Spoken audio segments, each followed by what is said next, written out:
To scientifically deconstruct the entity known as Vecna, we must first surgically remove the fantasy veneer of the dark wizard and the Dungeons and Dragons nomenclature that clouds our understanding of his true nature. If such a predator existed in our reality, he would not be a caster of spells, but a biological anomaly of terrifying evolutionary significance, a master of remote neural hijacking and quantum entanglement. We begin with the mechanism of his primary weapon, the invasion of the mind.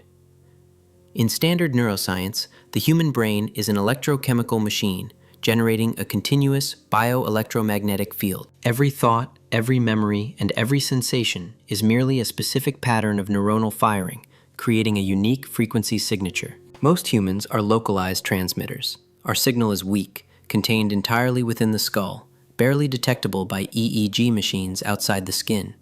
Vecna, however, functions as a biological high-gain phased array antenna. He does not cast a curse. He isolates the specific resonant frequency of a victim's consciousness. Just as an opera singer can shatter a glass by hitting its precise resonant pitch, Vecna locates the pitch of a human mind, specifically the neural pathways associated with trauma, guilt, and shame, and broadcasts a disruptive signal that overrides the victim's sensory input. This is not magic. It is forced external synchronization of brainwaves. He acts as a jamming signal, severing the victim's connection to physical reality and replacing it with a constructed reality of his own design. Shutterstock. This process explains the trance state observed in his victims. It is effectively a weaponized form of sleep paralysis combined with a lucid nightmare. When Vecna invades, he is likely stimulating the reticular activating system and the amygdala simultaneously. The amygdala processes fear and emotional memory. By hyperstimulating this region, he forces the victim to relive their darkest repressed memories, not as recollections, but as present tense sensory experiences. He is hacking the visual and auditory cortex, feeding them data that isn't there. The ticking clock, the spiders, the voice, these are not external objects. They are induced hallucinations caused by precise electrical stimulation of the temporal lobes, similar to the effects observed in patients with temporal lobe epilepsy or those subjected to the God helmet experiments. The victim is trapped in a feedback loop of their own biochemistry, drowning in a flood of cortisol and adrenaline that Vecna orchestrates from a distance. He is not just reading minds, he is writing over them, utilizing the brain's own neuroplasticity to build a prison of synaptic firing that the conscious mind cannot escape. Furthermore, we must address the psychic connection, or the bond he forms before the kill. This operates on the principles of quantum non-locality. In physics, quantum entanglement allows two particles to share a state regardless of the distance between them. If one changes, the other changes instantly. Vecna appears to possess the ability to macroscopically entangle his neural biofield with that of his victim. He creates a bridge, a wormhole of information transfer. This is why he needs to groom the victim first, to torment them with headaches and visions. He is essentially dialing in the connection, reducing the quantum noise until he has a perfect, lossless channel of communication. Once this entanglement is established, distance becomes irrelevant. He could be in the upside down or on the other side of the planet. The connection is absolute. The curse is actually a quantum state of shared consciousness where the observer, Vecna, begins to collapse the wave function of the observed, the victim, forcing them into his reality. The nosebleeds seen in both the attacker and the victim are evidence of the immense cerebral pressure and metabolic strain caused by this hyperclocked neural activity. The brain is overheating. The blood vessels in the nasal cavity, being thin and fragile, rupture under the spike in blood pressure required to fuel this impossible energy expenditure.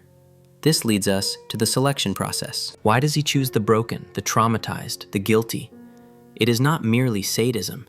It is a matter of signal clarity. A happy, balanced mind is a wash of complex, fluctuating hormones and stable neural patterns.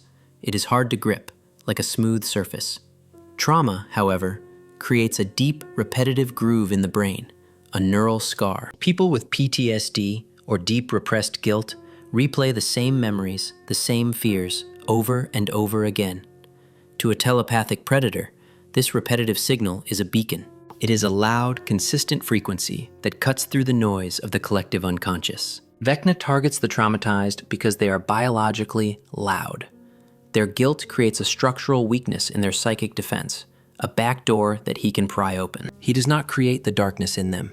He utilizes the darkness they have already cultivated to anchor his signal. He is an opportunistic infection, a psychological parasite that attaches itself to the open wound of the psyche and feeds on the negative emotional energy, the bioelectrical discharge of misery, until the host is completely consumed. We must now confront the visceral horror of the physical termination, the ritual of the kill.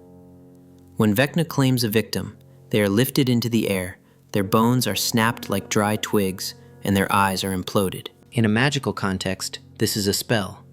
In a physics context, this is the localized manipulation of fundamental forces, specifically the manipulation of the strong nuclear force, or, more likely, the creation of intense, localized gravitational wells. For a human body to levitate, Vecna must be negating the acceleration of gravity, which implies he is generating a counterforce of exactly 9.8 meters per second squared. To then snap a femur, the strongest bone in the human body, capable of withstanding 4,000 newtons of force, he is not squeezing the victim with invisible hands.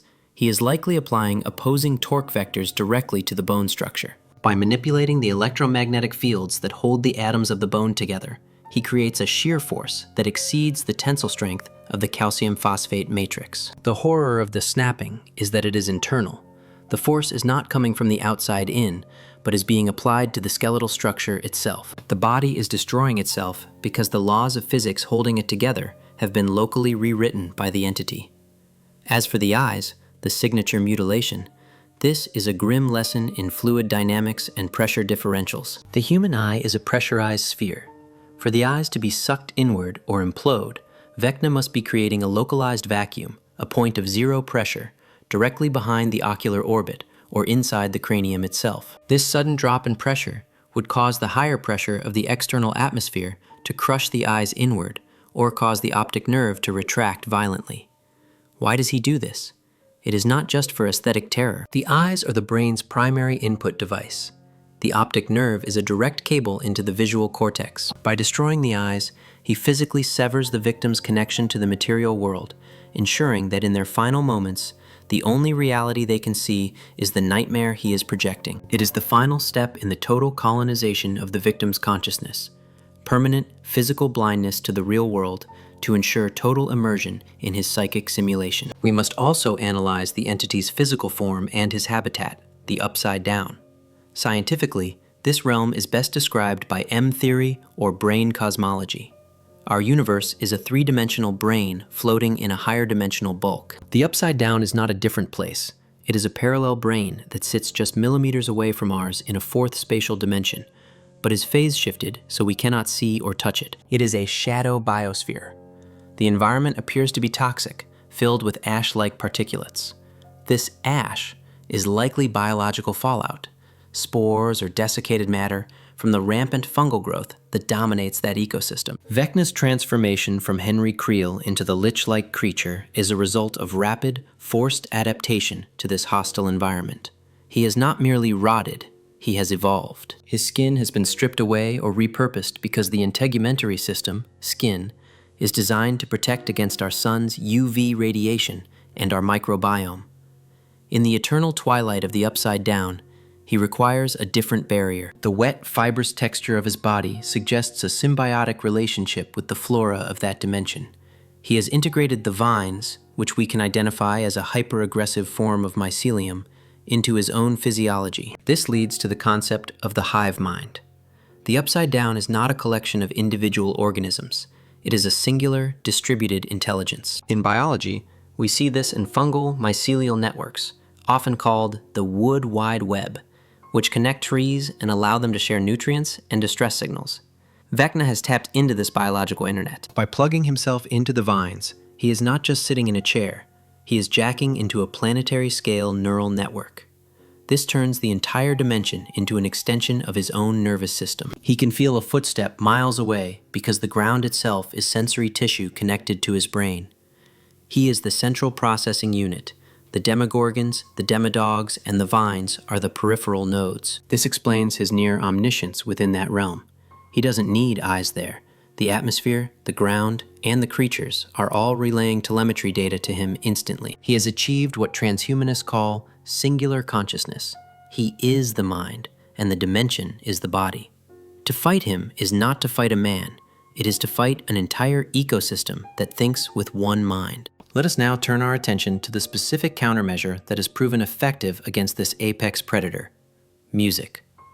Within the narrative, the lifeline of a favorite song pulls the victim back from the brink. In neuroscience, this is not a sentimental plot device. It is a rigorous application of the music-evoked autobiographical memory phenomenon. Music is unique among sensory inputs because it does not follow a linear path through the brain. While spoken language is processed primarily in Wernicke's and Broca's areas, music activates a vast, distributed network involving the auditory cortex, the cerebellum, the amygdala, and crucially, the hippocampus, the seat of long-term memory. We know from studying Alzheimer's patients that musical memory is often the last to fade. A patient who cannot recognize their own children can often still sing a song from their youth perfectly. This suggests that musical memory is encoded in a deeper, more resilient substrate of the neural architecture, often bypassing the standard degradation of the frontal lobes. When Vecna invades a mind, he is hijacking the conscious working memory and the fear centers. He creates a cognitive wall of terror. However, he cannot block the deep-seated, primitive neural pathways associated with music. When the victim hears that specific, highly significant frequency, it triggers the salience network, specifically the anterior insula and the dorsal anterior cingulate cortex. This network acts as the brain's toggle switch, deciding what is important. The music acts as a neuroassociative anchor, a signal so powerful and deeply rooted that it overrides the artificial reality Vecna is broadcasting. It essentially reboots the victim's consciousness, providing a stable data stream of reality that the victim can latch onto to pull themselves out of the hallucinatory deep dive. It is not the emotional power of the song that saves them. It is the fact that the song is hardwired into a part of the brain that the parasite has failed to quarantine. We must also investigate the mechanics of the gate creation. Every time Vecna kills, a portal to the upside down opens at the site of the murder. Why? This implies that the act of killing via psychic entanglement is not merely biological termination. It is a high-energy physics event. When Vecna creates that psychic connection, he is establishing a wormhole, an Einstein-Rosen bridge, on a microscopic, quantum level between his mind in the upside down and the victim in our world. As he increases the pressure, pumping massive amounts of psionic energy through this conduit, the energy density at the receiving end, the victim, skyrockets. At the moment of death, the sudden cessation of the victim's bioelectric field, combined with the peak input of Vecna's energy, likely creates a psychic singularity.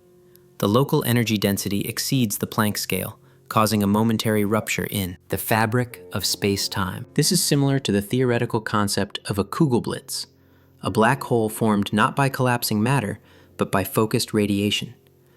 The gate is the scar tissue of this rupture. It is a tear in the brain separating our universe from the shadow dimension, ripped open by the sheer thermodynamic violence of the psychic assault. The fleshy appearance of the gate suggests that the organic matter of the upside down immediately begins to grow through this wound in reality, acting like a scab trying to heal over a puncture in the skin of the universe. This brings us to the entity's relationship with the Mind Flayer, the giant shadow spider. Is Vecna a servant or the master? Scientific observation of the ecosystem suggests that Vecna is a shaper. The upside down appears to be composed of protomatter, undifferentiated psychic reactive particles. Before Henry Creel arrived, the dimension was a chaotic, neutral environment of floating rocks and dust. It lacked intent. Vecna, possessing a consciousness of singular, disciplined malevolence, acted as an ordering principle. In quantum mechanics, we discuss the observer effect, where the observer dictates the state of reality. Vecna is the ultimate observer of that dimension. He utilized his telekinetic potential to seize the amorphous cloud of particles, the Mind Flayer, and force it into a shape that pleased him, the spider, the predator he admired as a child. He did not tame the beast. He built the beast out of the raw materials of the dimension, using his mind as the mold. This makes Vecna far more dangerous than a mere monster. He is a reality bender, He is a consciousness strong enough to imprint his own neuroses and childhood obsessions onto the physical matter of an entire dimension. The hive mind is not a separate entity. It is Henry Creel's subconscious, externalized and magnified to a planetary scale. The vines, the bats, the monsters, they are all just physical manifestations of his own twisted neural pathways. Finally, we must consider the origin of Henry Creel himself. How does a human born in the 1950s possess such power? We are likely looking at a random 1 in a billion genetic mutation, an evolutionary jump towards Homo psionicus. Perhaps a mutation in the genes responsible for microtubule formation in the brain allowed his neurons to achieve macroscopic quantum coherence, turning his brain into a quantum computer capable of interacting with external fields. Dr. Brenner's experiments, MK Ultra, were not about creating these powers, but about understanding and replicating a biological anomaly that had already occurred. However, this mutation came with a trade-off. The brain regions responsible for telekinesis and remote viewing likely cannibalized the regions responsible for empathy and social bonding, the mirror neuron system. Henry is not evil in a mystical sense. He is a biological machine optimized for power, lacking the hardware for compassion. He views humanity not as kin, but as an obsolete version of himself, much like a Homo sapiens might view a chimpanzee. His drive to destroy is not emotional. It is the cold, evolutionary imperative of a new species clearing the ecological niche of its predecessors to make room for its own expansion. He is the cancer that thinks it is the cure. We must now analyze the macroscopic geophysics of Vecna's endgame, the convergence of the 4 gates. Why 4? And why the X formation? In structural engineering and demolition, this is known as a stress concentration pattern. To collapse a stable structure, in this case the dimensional barrier between our world and the upside down, random holes are inefficient. You need to create a geometric instability that propagates cracks through the entire foundation. By opening 4 gates at the cardinal points of the town, Vecna is essentially drilling demolition charges into the tectonic plate of our local reality. When these 4 rifts expand and intersect at the epicenter, they do not merely connect. They create a catastrophic structural failure in the space-time metric. The earthquake that follows is not tectonic in origin. It is not caused by the shifting of crustal plates. It is a dimensional shear event. The fabric of space-time is tearing along the lines of stress he created. The massive fissures that swallow the town are the result of the 2 brains, our universe and his, violently slamming together. The gravitational constant in the upside down might be slightly different, or the atmospheric pressure higher. When the barrier breaks, the equalization of these pressures results in a kinetic release, equivalent to a megaton yield nuclear weapon, cracking the bedrock and literally dragging our physical matter down into his gravitational well. This brings us to the chronological anomaly, the fact that the upside down is stuck in 1983. This is not a plot hole. This is a quantum snapshot. When 11 first contacted the Demogorgon and inadvertently opened the Mother Gate, the sheer release of psychic energy acted like the flash of a camera. In quantum mechanics, we know that observing a system collapses its wave function into a single state. The contact event was a high-energy observation that collapsed the raw, malleable proto-matter of the upside down into a perfect mirror image of Hawkins at that exact second. However, unlike our universe, the upside down lacks the arrow of time. It has no entropy to drive change forward. It is a static, dead simulation. It does not update because it lacks the processing power or the causal energy to generate new events. It is a ghost drive, a read-only backup of the world as it existed at the moment of the breach. Vecna inhabits this frozen echo, moving through a museum of the past. This explains his hatred for humanity's progress and time. He is a creature trapped in a static loop, forced to look at the same wallpaper, the same cars, and the same world for eternity. His invasion is an attempt to restart his own clock by merging his dead timeline with our living one. We must also consider the ecological aspect of the invasion, the xenoterraforming. The particles falling from the sky in the upside down, and eventually in Hawkins, are not snow. They are likely desiccant spores, or a form of particulate matter designed to block solar radiation. The biology of the upside down, the vines, the demogorgons, is photophobic and thermophobic. They hate light and heat. To conquer Earth, Vecna cannot just send monsters. He must change the environment to suit them. The giant cloud formations and the red lightning are part of an atmospheric engineering project. He is creating a nuclear winter scenario. By pumping tons of particulate matter into our stratosphere through the giant rifts, he aims to blot out the sun. Without sunlight, photosynthesis stops, plants die, herbivores starve, the temperature drops. The earth becomes a cold, dark, rotting husk. Perfect conditions for the fungal mycelium of the Mind Flayer to colonize the dead organic matter. Vecna is not fighting a war for territory. He is inducing a mass extinction event to replace our carbon-based biosphere with his shadow-based ecosystem. Finally, we have to look at the psychic viral load. As the gates open and the two dimensions bleed into each other, the psychic noise of the hive mind begins to leak into the general population. We see this in the behavior of the animals. Flocks of birds flying in circles, rats converging. They are sensitive to the magnetic and psionic disturbances. But what about humans? If Vecna succeeds, the result wouldn't just be physical destruction. It would be the assimilation of all human consciousness into the hive mind. The flayed are just the prototype. The ultimate goal is a state of egoless unity. Vecna views individual human consciousness with its griefs and lies as a mistake. By absorbing humanity into the Mind Flayer, he removes pain, he removes time, and he removes individuality. Everyone becomes part of the One. It is a terrifying distortion of nirvana, a forced collective peace where no one is left to scream because everyone is just a neuron in Vecna's brain. We must also scrutinize the particulate matter that comprises the shadow monster, the entity often referred to as the Mind Flayer. When we see it possess a host, it pours into them like a sentient smoke. Scientifically, this is not gas. This is a swarm intelligence composed of microparticulates, essentially biological smart dust. Each individual particle functions as a microscopic neuron, capable of simple signal transmission. In isolation, a single particle is mindless, mere dust in the wind. But when billions of them congregate, they achieve critical mass, forming a distributed neural lattice capable of complex thought, strategy, and kinetic action. This is similar to how army ants build bridges with their bodies, or how individual neurons form a brain. The shadow monster is not a creature in the vertebrate sense.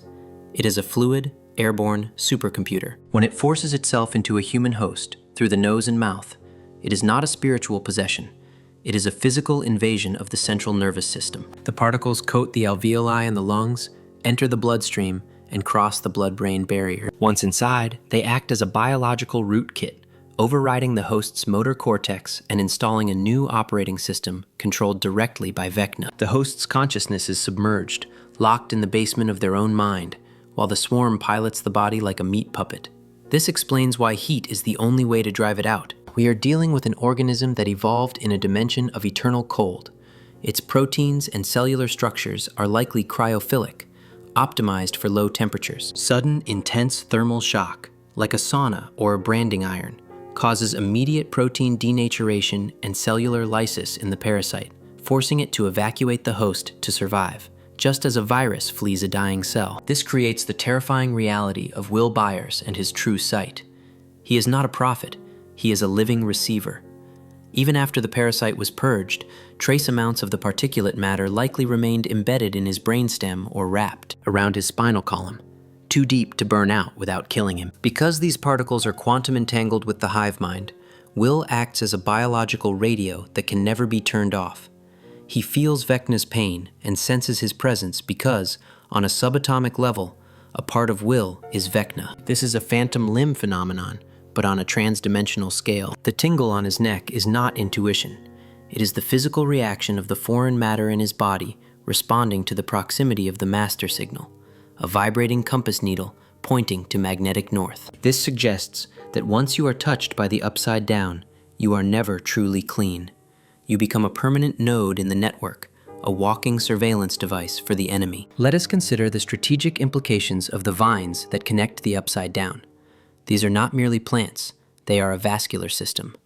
The entire dimension is a single, living organism, and the vines are the veins and nerves. When a vine is stepped on in the upside down, the signal travels instantly to the hive mind. This suggests the vines utilize action potentials, similar to animal nerves, but at a macroscopic scale. They are likely filled with a conductive fluid, an electrolyte solution that transmits electrochemical signals at hundreds of meters per second. This makes a stealth insertion into the Upside Down scientifically impossible without some form of signal jamming. The very ground you walk on is snitching on you. Furthermore, the rapid growth of these vines in our world implies they are capable of fixing carbon and nitrogen at rates that defy terrestrial botany. They don't just grow, they erupt. This requires an immense energy source. Since there is no sun in the Upside Down to drive photosynthesis, these organisms must be radiotrophic, feeding on radiation, or chemotrophic, feeding on chemical reactions. Or perhaps they feed directly on the zero-point energy of the vacuum, tapping into the fabric of space-time itself for sustenance. This makes them an invasive species that cannot be starved out. They eat the physics of our world. Finally, we must address the ultimate nature of the conflict. It is not good versus evil. It is order versus entropy. Our universe is governed by the second law of thermodynamics. Entropy always increases. Things fall apart, stars burn out, and time moves forward. The Upside Down, under Vecna, represents a stasis field. It is a world where time has stopped, where death is repurposed into new life immediately, where individuality is crushed into a perfect, unchanging unity. Vecna is trying to cure the universe of death by pausing it forever. He sees humanity, with our fleeting lives, our wars, and our chaotic emotions, as a broken system. His goal is to format the hard drive of Earth and install a stable, eternal, unmoving order. The horror of Vecna is not that he wants to kill us. It's that he wants to save us by turning us into static components of a beautiful, terrible, everlasting machine. He is the ultimate control freak, fighting against the chaos of life itself. In the final scientific assessment, the existence of Vecna forces us to reevaluate the very concept of apex predator. For millions of years, human dominance has been secured by our use of tools, spears, fire, guns, and nuclear weapons. We dominate the physical macro world. But Vecna represents a predator who bypasses the physical entirely. He wages war on a battlefield we have no defenses for, the cognitive landscape. Against such an entity, the entire military-industrial complex of the human race is obsolete. You cannot bomb a frequency. You cannot shoot a trauma. You cannot nuke a nightmare. If Vecna were real, he would represent an out-of-context problem for humanity, a threat so foreign to our understanding of warfare that we would likely be conquered before we even understood we were under attack. He proves that the ultimate weapon is not a missile, but a mind capable of collapsing the wave function of reality itself. Furthermore, Vecna serves as a terrifying answer to the Great Filter paradox. Why is the universe silent? Perhaps civilizations do not die by nuclear fire or asteroid impact. Perhaps they reach a point where they unlock the latent psionic potential of their own biology, and in doing so, they inevitably produce a singular entity, a being like Henry Creel who, driven by the inherent narcissism of the species, consumes his own kind to create a perfect, silent, ordered hive mind. The silence of the universe might be the silence of 1,000 upside downs, graveyard dimensions where a single victor swallowed his civilization whole. To survive such a predator, we would need to evolve. We would need to achieve a level of cognitive sovereignty where we are masters of our own subconscious, where we can instantly reconcile trauma and shield our thoughts. We would need to become a species of monks and mental fortresses, because as long as we have fear, as long as we have guilt, and as long as we have memories that hurt, we are bleeding into the water, and the shark can smell us from a dimension away. Science tells us that the universe is made of atoms and energy, but Vecna reminds us that it is also made of information, and if you can hack the information, you can rewrite the atoms. The grandfather clock is chiming not just for Hawkins, but for the comforting illusion that our minds are private sanctuaries. They are not. They are just broadcasting stations, and somewhere, in the static between the channels, something is listening, waiting for us to play the right sad song so it can open the door.